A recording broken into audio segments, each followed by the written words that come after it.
Hello, everyone.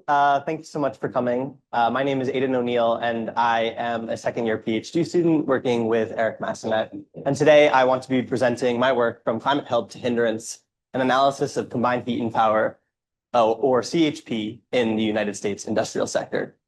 I'm going to talk to you a little bit today about how this universally adopted energy efficient solution has maybe turned into a climate hindrance and might be contributing now to more emissions and local air pollution.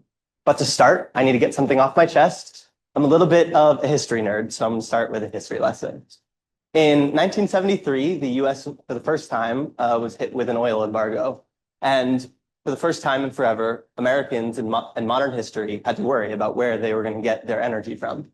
There was long lines at gas stations, and manufacturing facilities had to close down in response to this, which led this guy, some of you guys might know and love, Richard Nixon, to release Project Independence, a new approach to energy independence and energy efficiency in the country, which led to the Department of Energy being created, which today conducts energy audits for industrial facilities, but also supports CHP incentives as well.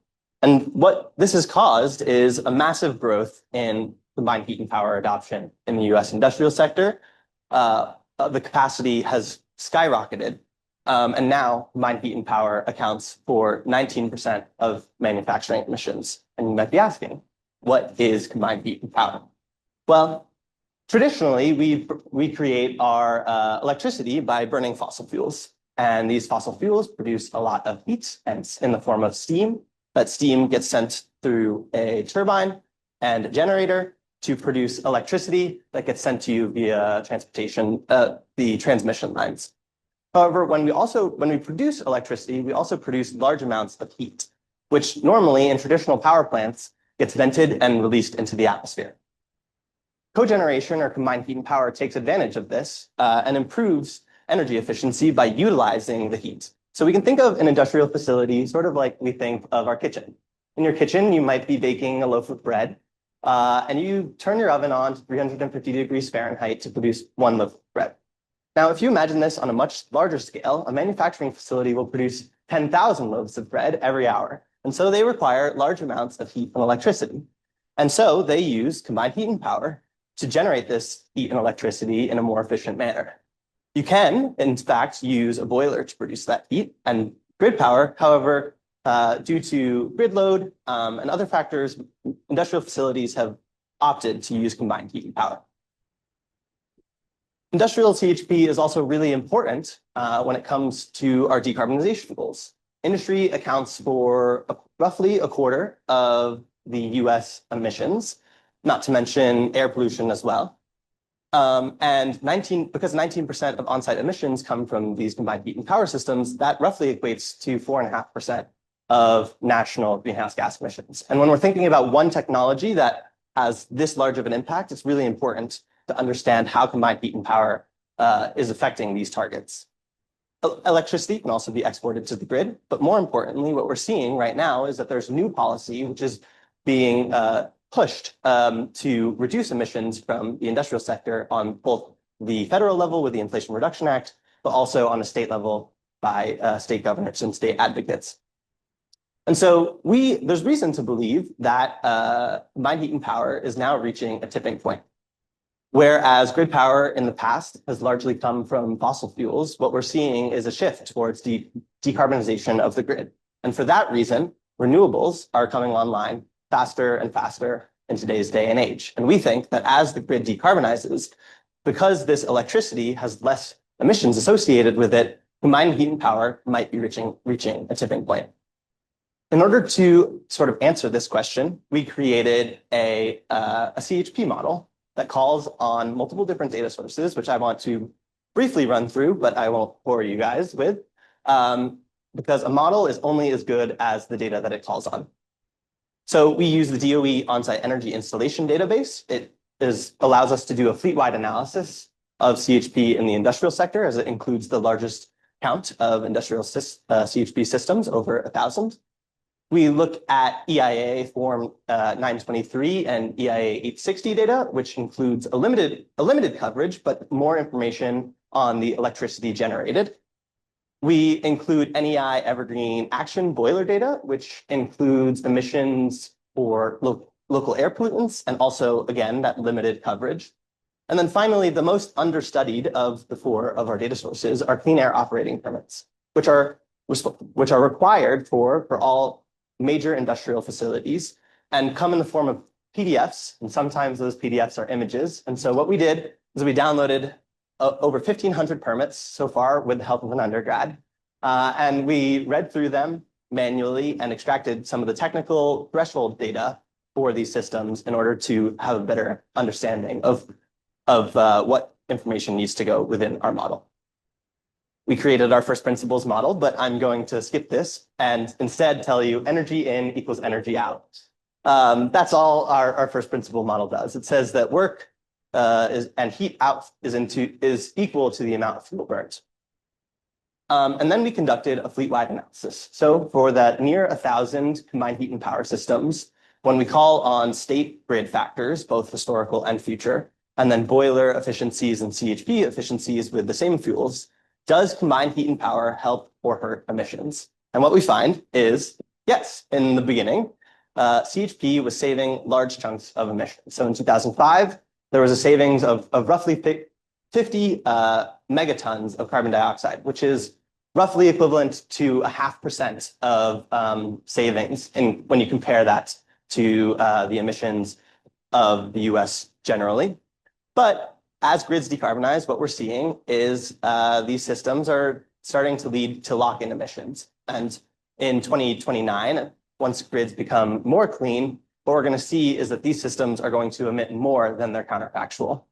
And so similarly to how we were saving 1% of 1 to 0.5% of our national emissions, because we want to decarbonize our whole economy, we will now instead be emitting 1 to 0.5% more emissions because of combined heat and power than if we were to use a boiler and a grid. And this is just for greenhouse gas emissions. So we also have to look at air pollution over time as well. And so we find as well that when you take into consideration for SOx and NOx to local air pollutants, these break-evens were reached even earlier. And so a break-even in roughly 2005 for NOx, and then a break-even in 2016, or sorry, 2016, yes, for SOx. And it's important because we've seen progress earlier for decarbonization of grids when it comes to local air pollution, and that's why we are seeing these break-evens occur earlier. Then we wanted to conduct 2 specific case studies. So these case studies called on the permit data that I was talking to you about earlier. And we wanted to look at a hotspot for action. So this is where grids are relatively clean and CHP fuels are relatively dirty. So that's Illinois. And then also a hotspot for deferred mitigation, which occurs in Michigan, where we have a dirty grid and relatively clean CHP. And we found, while data is very sparsely available, so these are all Illinois CHP facilities, and these are the different data sources, we see that there are earlier air pollution tipping points when we take into consideration the fact that the facility-specific factors are added on into our model. And so why is this important? Well, policymakers are trying to make incentive programs and design policies for creating a sustainable future. And this gap that we see between the real facility-specific factors and then the average factors that we use in the fleet-wide analysis, our facilities are operating somewhere within this gap. We don't know exactly where. We're trying to figure that out right now. But this gap roughly equates to around nearly $500 million in health savings when you consider just the difference in just Illinois. And so policymakers really need to understand what types of factors are going into the models that they're using that affect and inform policy. So once considered emission savings, CHP might be contributing more and might be reaching tipping points. See that for greenhouse gas emissions on the top, SOx and NOx. And like I said, the reason why we're seeing earlier tipping points for these air pollution is because we had federal legislation in place in order to reduce pollution from the grid earlier, and there's largely been a lack of focus on greenhouse gas emissions until now.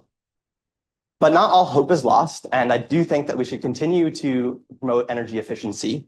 But policymakers need to understand that there are a variety of different options and trade-offs that are associated with each one of those options when we think about what to do with combined heat and power. And future work needs to analyze the sum of those trade-offs and benefits for each one of these solutions. And so thank you so much. I will now take any questions.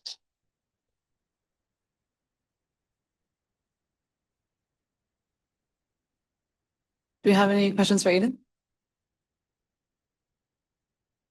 All right, I actually have a question. And I have the microphones. I went to I don't really know much about energy, but I read something once. And also Roland Geyer told me that while we are using more renewable energy sources, we're not really in a decarbonizing shift.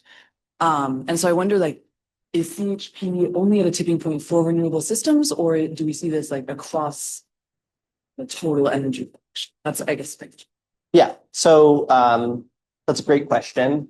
When we're looking at historic or future grid predictions, we incorporated a future grid prediction that's done by NREL that looks at technology adoption for renewables, and they assume, some sort of adoption over time. Like a replacement strategy. Exactly. And so these models are subject to that constraint. And we think that that is just our best option for now. Yeah. And hopefully things in the federal government, and we will start to continue to adopt more and more renewable electricity. And if that's the case, then these models should provide information for the future.